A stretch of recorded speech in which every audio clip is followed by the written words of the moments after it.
Welcome to my channel science spectrum 07। My name is Aarti Sahu. आज हम बात करेंगे हिस्टोलॉजी या हिस्टोपैथोलॉजी के कुछ इम्पॉर्टेंट क्वेश्चन जो 2026 में सेकेंड ईयर में आने वाले हैं।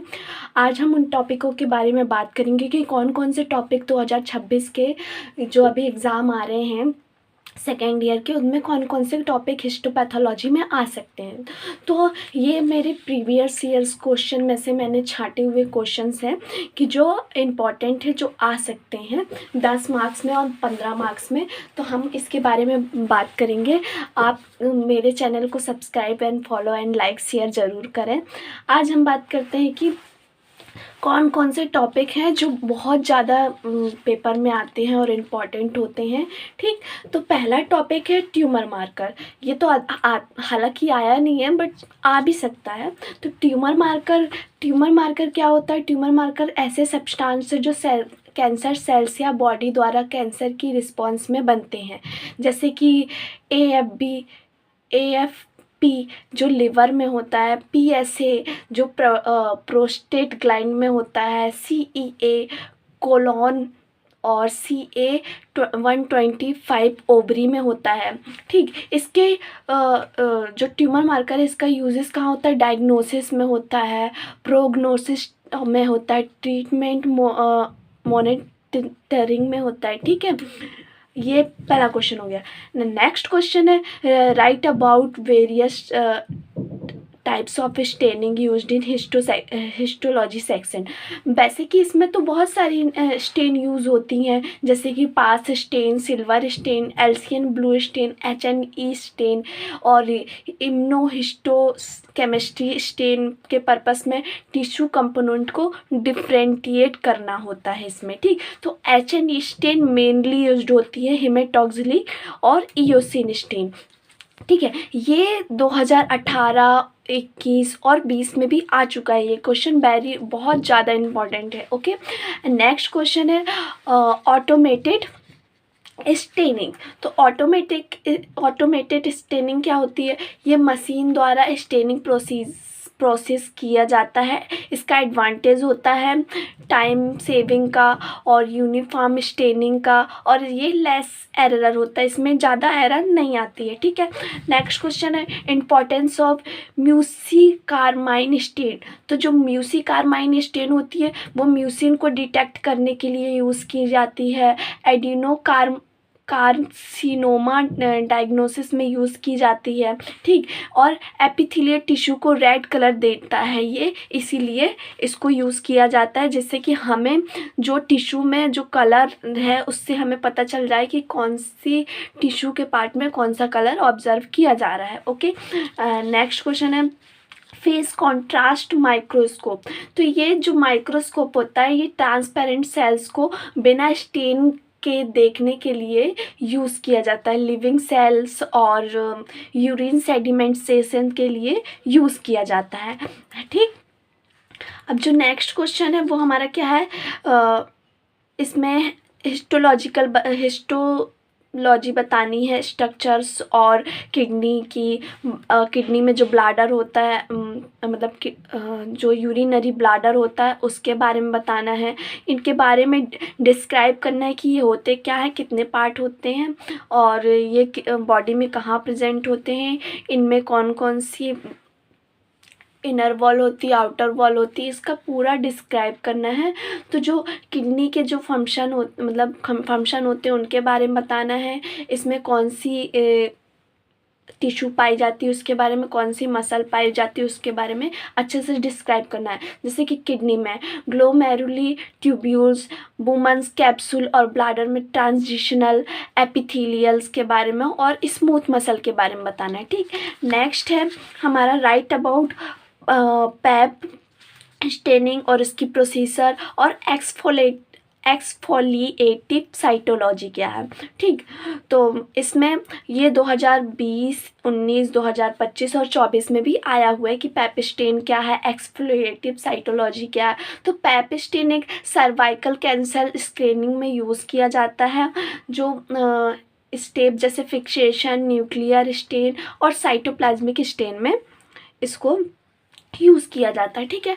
देन हमारा नेक्स्ट क्वेश्चन है haematoxylin and eosin it's important in histology. तो ये 2019 में आया है। और हेमेटॉक्सिलिन क्या है? हेमेटॉक्सिलिन एंड ईओसिन जो स्टेन का हम यूज़ करते हैं, ठीक, ये बेसिक डाई होती है जो न्यूक्लियस को ब्लू कलर देता है, ठीक। और ईओसिन क्या होता है? ये एसिटिक डाई होती है जो कि साइटोप्लाज्म को रेड कलर देती है, पर्पल कलर देती है ना, पिंक कलर देती है। ओके, तो हम कहाँ थे? हाँ, haematoxylin and it's important histology, ये 2019 में आया है। ये बेसिक डाई है जो न्यूक्लियस को ब्लू कलर देता है, ठीक। नेक्स्ट क्वेश्चन क्या है हमारा? पास स्टेनिंग इम्पॉर्टेंस एंड प्रोसीजर, ये 2019, 20, 25 में भी आया है।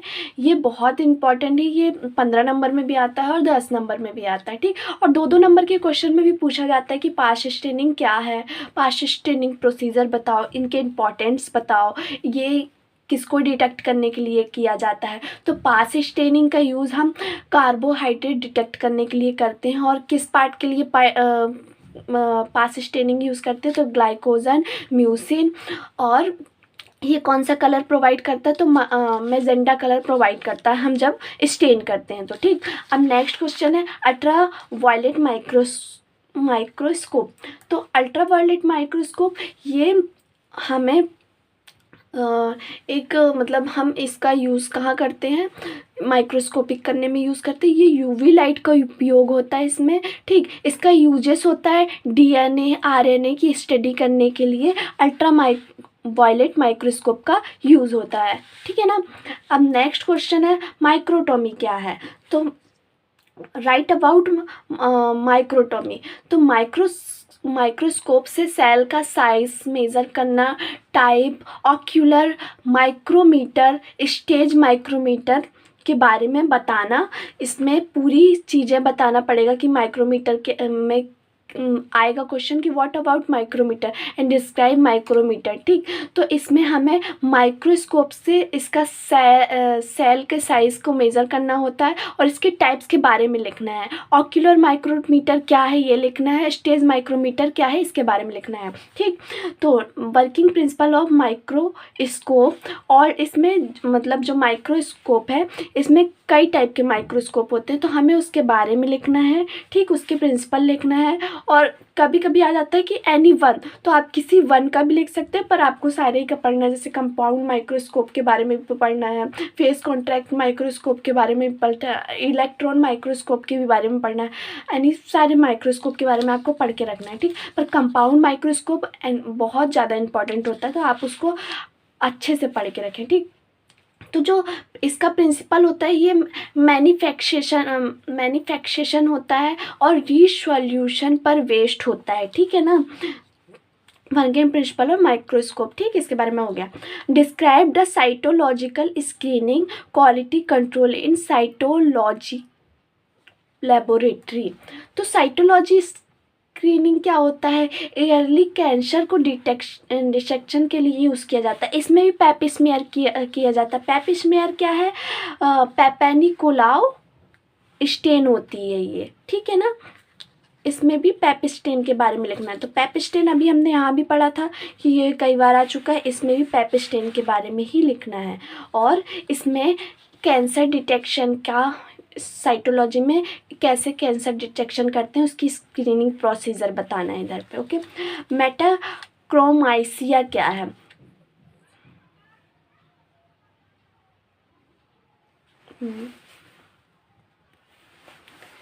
हाँ, तो मेटाक्रोमेसिया सॉरी इसके बारे में बताना था, क्वालिटी कंट्रोल इन साइटोलॉजी लेबोरेटरी। तो ये एक्यूरेसी, प्रिसीशन और स्टैंडर्डाइजेशन मेंटेन करता है, ठीक है ना। फिर मेटाक्रोमेशिया क्या है? तो मेटाक्रोमेशिया एक फिनोमिनन है जिसमें कोई डाइज टिश्यू के साथ रिएक्ट करके अपना ओरिजिनल कलर चेंज कर लेती है, ठीक। जैसे कॉमन डाइज क्या है? टोलेडीन ब्लू, तो ये ब्लू से पर्पल रेड हो जाता है, ठीक है। फिर इसका मैकेनिज़्म क्या होता है, टिश्यू से मजबूत acidic groups sulphate mucopolysaccharide dyes जो होते हैं उनके मॉलिक्यूल्स को एग्रीगेट कर देती हैं, जिससे कलर चेंज होता है, ठीक है ना। ठीक, इसका यूज़ होता है, इसका मतलब ये कहाँ यूज़ होती है, एग्जांपल जैसे मास्ट सेल होती है सेल ग्रेन्यूल्स में, और कार्टिलेज मैट्रिक्स होते हैं, म्यूसिन होती हैं। इनका यूजेस क्या है, मास्ट सेल को आइडेंटिफिकेशन करना, ठीक है ना, और कार्टिलेज और कनेक्टिव टिश्यू की स्टडी करना, और हिस्टोकेमिस्ट्री में डायग्नोस्टिक वैल्यू। ठीक, अब इसके नेक्स्ट क्वेश्चन क्या है, मेटल इम्प्रेग्नेशन टेक्निक। तो मेटल इम्प्रेग्नेशन टेक्निक क्या है, तो metal impregnation technique special histological technique है जिसमें टिश्यू के कंपोनेंट मेटल सॉल्ट को ऑब्जर्व करके विजुअल हो जाते हैं। ठीक, मतलब इसके कहने का मतलब कि जो टिश्यू के कंपोनेंट होते हैं वो मेटल सॉल्ट में ऑब्जॉर्व हो जाते हैं, जिससे कि हमें ऑब्जर्व करके विजुअल हो जाते हैं।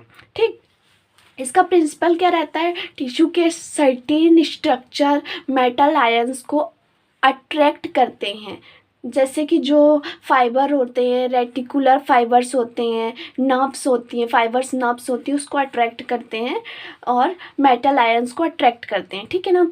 बाद में ये आयंस मेटेलिक फॉर्म में रिडक्ट हो जाते हैं, जिससे स्ट्रक्चर को डार्क कलर में दिखने लगता है। ठीक, ये मेटल कॉमन कौन कौन से होते हैं, सिल्वर होता है, गोल्ड होता है, ऑस्मियम होता है। अगर ये क्वेश्चन आ गया कि मेटल इम्प्रेग्नेशन टेक्निक क्या, इसकी जगह क्या आ सकता है, गोल्ड इम्प्रेग्नेशन टेक्निक क्या या फिर ऑस्मियस इम्प्रेग्नेशन टेक्निक क्या है, तो आप वही चीज़ इसमें लिख सकते हैं। इस कौन कौन से स्ट्रक्चर को डिमॉन्स्ट्रेशन करता है, तो रेटिकुलर फाइबर को डिमॉन्स्ट्रेट करता है, और नर्व फाइबर को डिमॉन्स्ट्रेट करता है, और फाइब्रिल्स को डिमॉन्स्ट्रेट करता है, बेसमेंट मेम्ब्रेन को डिमॉन्स्ट्रेट करता है, और फंगी को डिमॉन्स्ट्रेट करता है, ठीक है ना। अब इसका एग्जाम्पल क्या क्या हो सकता है, तो सिल्वर इम्प्रेग्नेशन गोल्डी मेथड से किया जाता है, ठीक है, और रेटिकुलेन स्टीन से भी किया जाता है। इसका एडवांटेज हो सकता है जैसे कि स्ट्रक्चर को क्लियरली विजुअल देखने में, ठीक, और नर्वस टिश्यू के लिए बेस्ट होता है। और डिसएडवांटेज क्या है, टेक्निक डिफ़िकल्ट है बहुत, मतलब कुछ टेक्निक होती हैं जो डिफ़िकल्ट होती हैं। ठीक ठीक, अब नेक्स्ट क्वेश्चन क्या है इसके बाद, इम्प्रेग्नेशन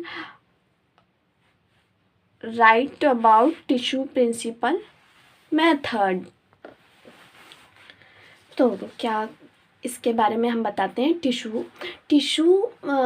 एक टिश्यू प्रोसेसिंग का मतलब एक बायोप्सी या सर्जिकल स्पेसिमेन को माइक्रोस्कोपिक एग्जामिनेशन के लिए प्रिपेयर करना, ठीक है। इसमें फिक्स करना रहता है, डिहाइड्रेट करना होता है, और क्लियरिंग और एम्बेडिंग करना पड़ता है, ठीक।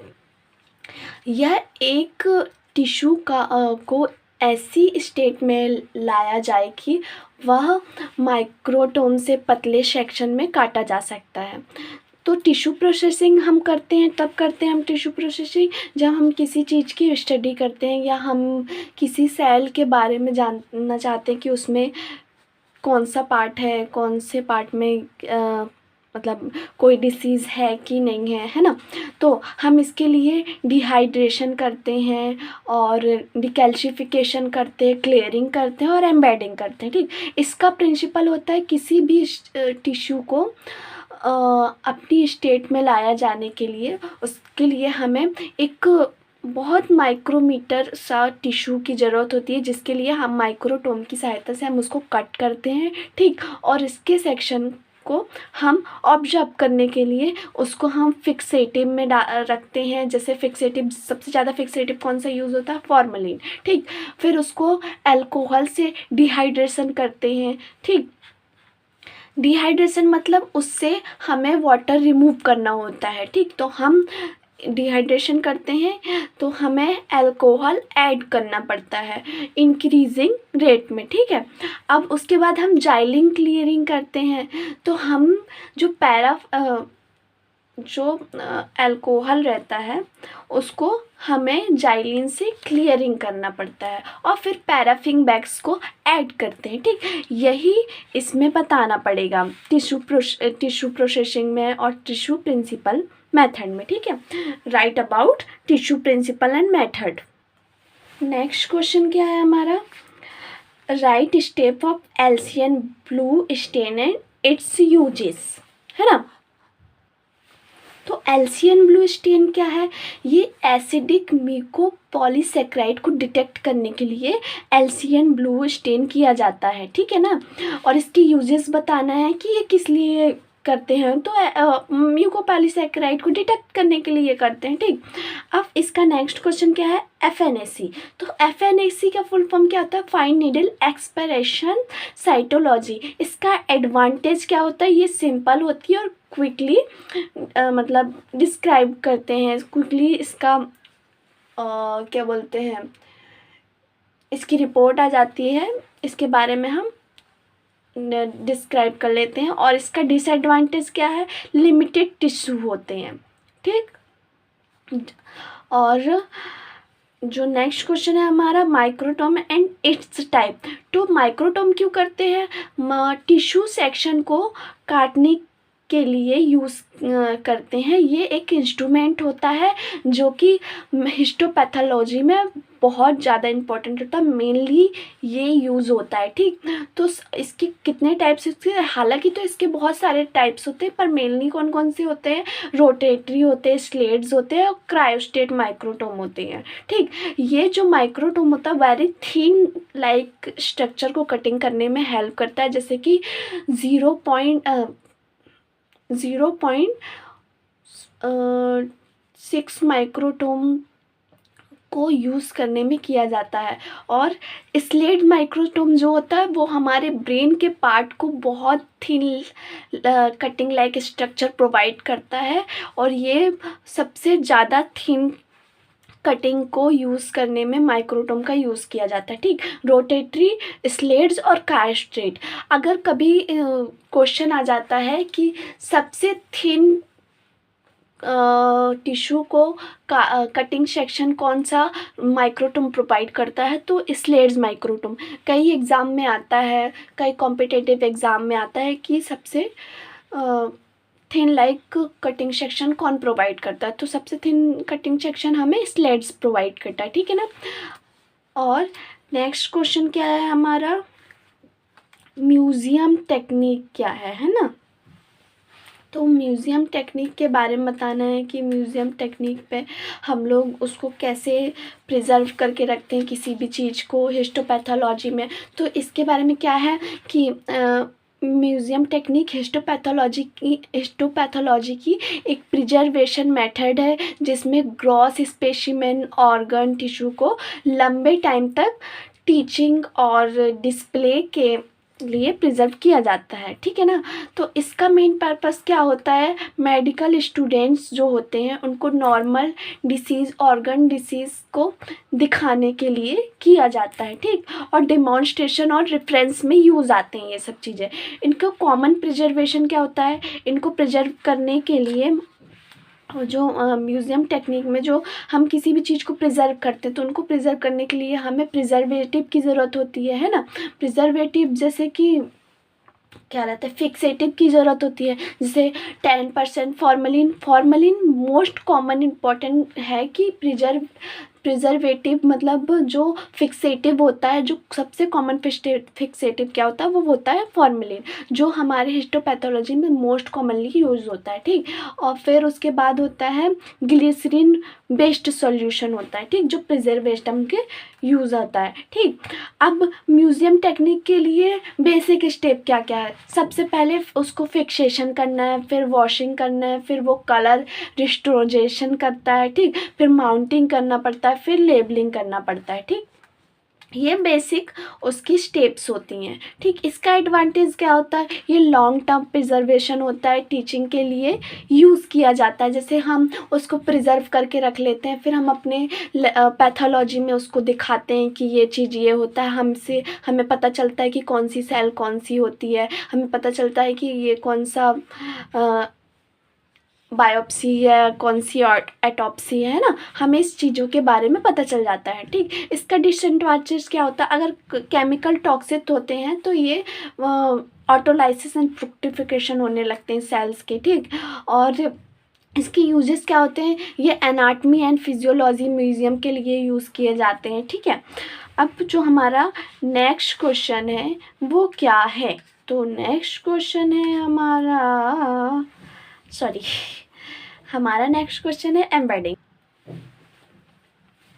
क्या क्वेश्चन था नेक्स्ट क्वेश्चन हमारा, हाँ, embedding it's of tissue in paraffin bags. तो जो एम्बेडिंग वो प्रोसेस होती है जिसमें टिश्यू को मेल्टिंग पैराफिन में डुबोकर एक टिश्यू ब्लॉक बनाया जाता है जो एल ब्लॉक होता है, जिसे हम ल्यूक हार्ट ब्लॉक भी कहते हैं, ठीक। इससे बनाया जाता है, इससे टिश्यू को सपोर्ट मिलता है ताकि माइक्रोटोम से हम इसके पतले पतले सेक्शन को कट कर सकें, ठीक। और माइक्रोस्कोपिक एग्जामिनेशन किया जा सके, ठीक है ना। ये हो गया। अब एम्बेडिंग क्या होता है ये भी बता दिया मैंने, और इसको टिश्यू पैराफिन बैग्स में कैसे यूज़ करते हैं, ठीक है ना, ये भी पता चल गया, ठीक। अब हमारा नेक्स्ट क्वेश्चन क्या है, हिस्टोलॉजी पैनक्रियाज, थायराइड ग्लैंड और रेस्पिरेटरी सिस्टम, एपिथेलियल टिश्यू और डाइजेस्टिव सिस्टम का हिस्टोलॉजी के पार्ट का डायग्राम बनाना है, इसके बारे में लिखना है, डिटेल में लिखना है कि ये क्या होती हैं, और इसके कटिंग सेक्शन का मतलब जो हमारे जो हिस्टोलॉजी होती है उसके पार्ट का डायग्राम बनाना है, ठीक। तो जो पैनक्रियाज होता है उसमें